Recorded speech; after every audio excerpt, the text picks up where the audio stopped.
G'day mate, 40 here. I was just looking at comments to my blog. I was thinking about how easy is it to dismiss information that you don't understand. I remember one day in geometry class in high school, I was just plowing my way through an assignment. I think I'd missed a day or two being sick. So I was coming back to class, the teacher gave an assignment, and then he was walking around checking on our progress on the assignment. And he came to me, looked at what I was doing, and said, "You don't have a clue about what you're doing, what we're doing. You don't understand what we're doing, do you?" I mean, that's an awful feeling when you don't realize you don't understand what you're supposed to be doing, what everyone's doing.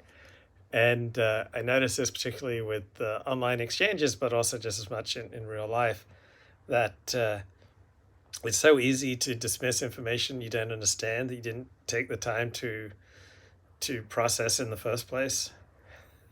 It's like I heard this statement that we distort or ignore 80% of the reality that we encounter to keep ourselves feeling safe.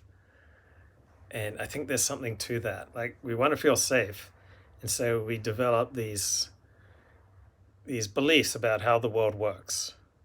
And anything that contradicts or challenges our fundamental beliefs about how the world works, we just ignore because we need these beliefs to feel safe. So maybe your beliefs as an Orthodox Jew, or your beliefs as a Christian, or your beliefs as a conservative, or your beliefs as a nationalist, or a socialist, or secular humanist, or I don't know, a Gestalt psychologist, or a cognitive behavioral therapist, or whatever your beliefs are that you have that make the world intelligible and safe to you.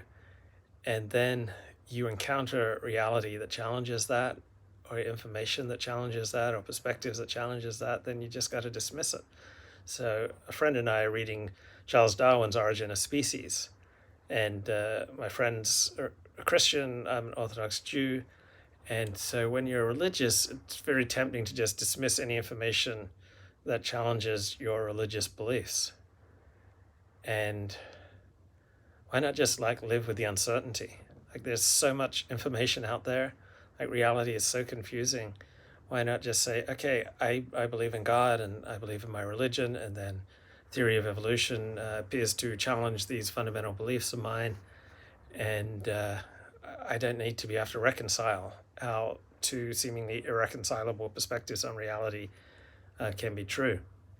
So I notice with, say, dissident right thinkers that they are all hysterical about demographic changes in the United States, and paying attention to demographic change makes sense. And it makes sense to me that certain demographics and demographic directions make you feel more happy, more comfortable, and more optimistic about life, and other demographic changes will make you more pessimistic and less comfortable about life. So I see nothing wrong with wanting certain demographics in your neighborhood, in your city, in your state, in your country. On the other hand, do you simply accept U.S. Census Bureau as God's honest truth? I notice people just take a statistic or take a government piece of research like the Census Bureau and just assume that it's accurate and true without doing any thought, introspection, or investigation about how did the government come to this conclusion. Or this academic paper, they do a study, let's say, of 17 people who take aspirin, and they find that it promotes sleep, right? But they only studied 17 people. How seriously can you take it? It wasn't a double-blind study. And so when you see U.S. Census Bureau saying that the number of whites dropped between 2010 and 2020, and you're white and you feel like you're losing your country, well, how did the U.S. Census Bureau come to this determination? Like, how was the 2020 census done differently than the 2010 census?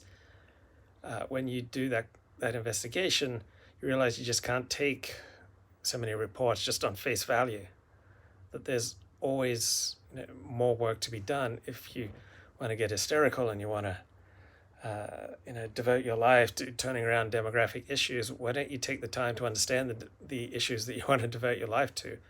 And so what I see on the distant right is a complete failure of investigation to understand how the U.S. Census Bureau,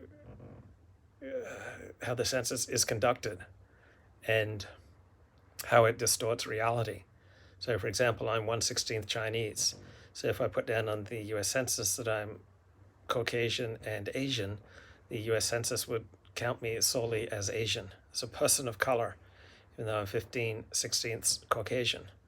So knowing how reports are produced, like knowing the process, not knowing their bias, knowing how they're distorting reality, seems to me important. You don't just take, it used to be that you just took what your doctor said, that's it.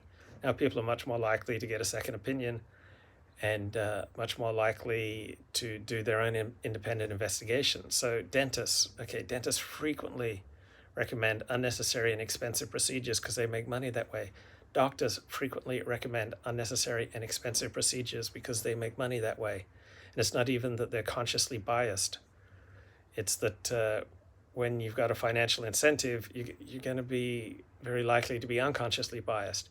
So it's up to us to do some investigation. Is this dental procedure, is this medical procedure really necessary? Is it really in my best interests? What are the life outcomes with people who undergo this procedure? Right? We no longer just trust our soul to our clergy and our body to the doctor and our finances to the accountant and our politics to our favorite political party. Right? We have to work, do a little bit of work, and it does not serve us to have contempt prior to investigation, and it's no great accomplishment to dismiss information perspective that you don't understand, that you haven't taken the time to understand.